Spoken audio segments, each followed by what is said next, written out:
Okay, welcome Physics C fans. We're going to talk about the one problem that I thought was the most difficult out of the ones that you had to do for those two APs. I'm going to post all the answers, so if you have any questions, you can contact me. But let's start out with this guy. It's where you've got this wheel with these triangular rods, all supporting the center of the wheel, and lambda equals 2m over L squared x. It's the linear density is based upon how far away it is from this central point. Right over here, linear density is going to be 0, and it gets greater and greater and greater and greater as you go further out.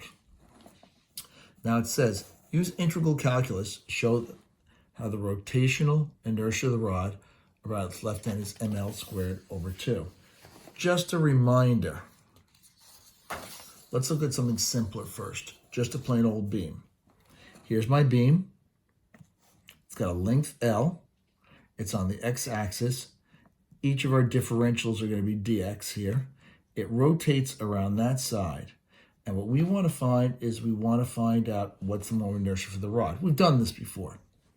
We know that the linear density is the mass per unit length, okay?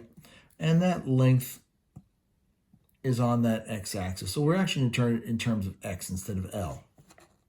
My mass is my linear density times my length, okay? Or dm is equal to lambda dx. My differential relative to the mass is equal to lambda times the differential versus the length. Now, we know our moment of inertia is equal to the integral of r squared dm. R is the length, the distance away from that rotational point. So we're going to make it x squared. And for dm, we're going to put in our linear density times dx. So far, so good. That's a constant. We can pull it out, bring it out front. I equals lambda from 0 to L, x squared dx. Now that we're done with that, well, we can take that integral. That gives me x cubed over 3. I left that still as lambda, but I'm going to put in mass per unit length over here for lambda because that's what it is. Okay, that is going to drop out with the cubed. All right, we're going to run this from 0 to L, which means I get a moment of inertia 1/3 ml squared, which we already know that for a rod. Now let's do it for our triangular beam here. We're going from 0 to L, okay? And we happen to know that my linear density is 2m L squared x. No problem. I, of course, equals the sum of mr squareds, or the integral of r squared dm. The distance is in terms of x away from that central axis, so we're going to put in x. I equals integral x squared dm. And we know dm is based upon that. We want to get this in terms of linear densities. So dm equals that linear density times dx. It's always going to be like this. So I is going to go from 0 to L, x squared, our linear density dx. Now we can put this right in here for our linear densities. They told us it's 2m L squared times x. So let's put that in. I is going to go from 0 to L, integral x squared, 2m L squared x dx. Let's take all the constants out. That's the m's and the L squareds all go up front. So there we go. Now we've got that all set. We know if we take that integral, it's going to become x to the 4th over 4. That's from 0 to L, multiplied by 2m L squared. Now we can clear this all up. I put the L in there for the x, L squared, and the 4th drops out, becomes L squared. I'm going to get rid of my 2 with the 4 and get a 2 on the bottom. ml squared over 2 is what turns out to be my moment of inertia for each one of those rods. That wasn't so bad. I thought it'd be a lot worse. 5 is actually ridiculously easy. They told you that the hoop has a moment of inertia of ml squared. You know that each one of these single rods is ml squared over 2. So they want you to find the moment of inertia for the entire thing. The hoop is ml squared. Each rod is ml squared over 2. Moment of inertias are scalars. They simply add up.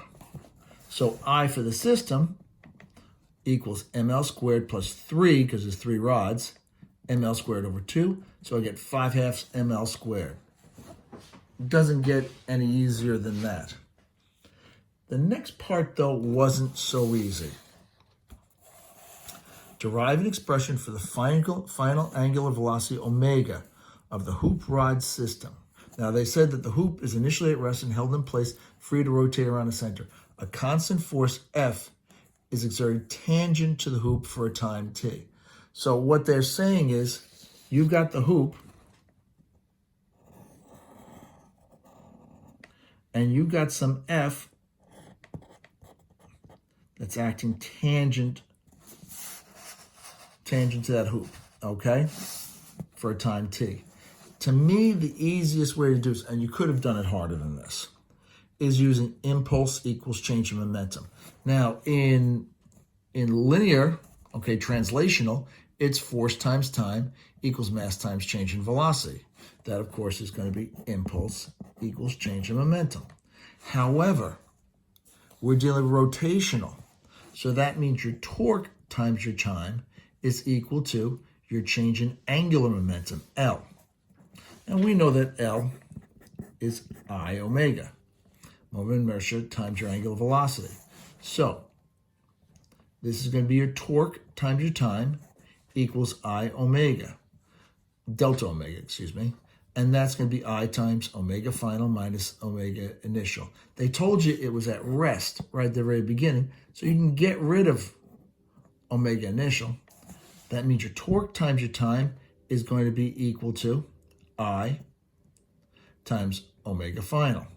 Now, we know that your torque is equal to RF sine theta. And sine theta is going to be at 90 degrees, so it's going to be equal to 1.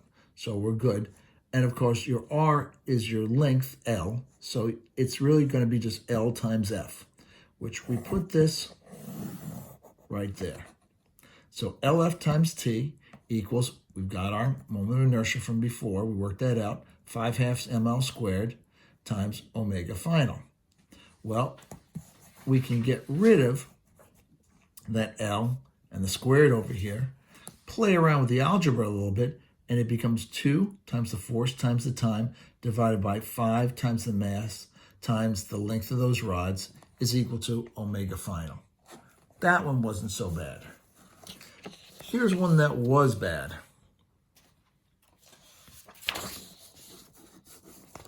We've got our wheel, and they ask you to draw all the forces acting on the wheel and why they behave the way that they do. Well, let's talk about that for a second. Weight, that's straightforward. You're also asked to describe each one. Weight is from center of mass towards the center of the earth. Straight down, they're attracting each other. The normal force is upward from the surface, and I should have included perpendicular to the surface. So there's our normal force. Here's the one that screws people up.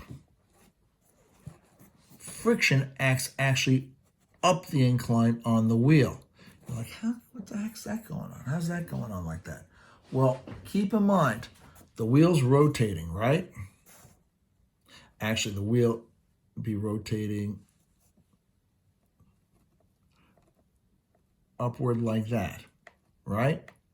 The wheel is going to be slowing down as it goes up there, which means you need to have a torque that acts in the opposite direction of rotation to slow down that wheel. So the wheel is rotating, there's your omega, clockwise. However, it's slowing down as it rolls up the hill. Since the angular velocity is clockwise, there must be a counterclockwise torque slowing it down. Therefore, friction must be acting up the incline, that's on the wheel, to cause a counterclockwise torque on the wheel. A lot of people think it's got to be going down. Think about it, it's slowing down, okay? That means this thing's got to be acting to bring it to a stop, cause it to stop rotating. Now, the last part, guys, I got to tell you, I started doing it and I started doing it wrong. And figured things out a little later on that it's uglier than I thought, and started playing with it. But they asked you to drive on the other side. Well, this is over here. We're over here right now. Sorry. They say derive an expression for the change in height. I'm off center here. Of the center of the loop from the moment it reaches the bottom of the ramp until the moment it reaches maximum height. Express your answers in M, L, I, omega, and physical constants as appropriate. All right. Here we go. I know it's messy, okay? And I was playing around with things. But this really starts out as kinetic translational plus kinetic rotational is going to be equal to your gravitational potential energy. And don't look at all this other stuff over here, just what I'm writing over here. Now, my translational is 1/2 mv squared. Now, that's total mass. We'll get to that in a second. Plus 1/2 I total times omega squared is equal to mgh.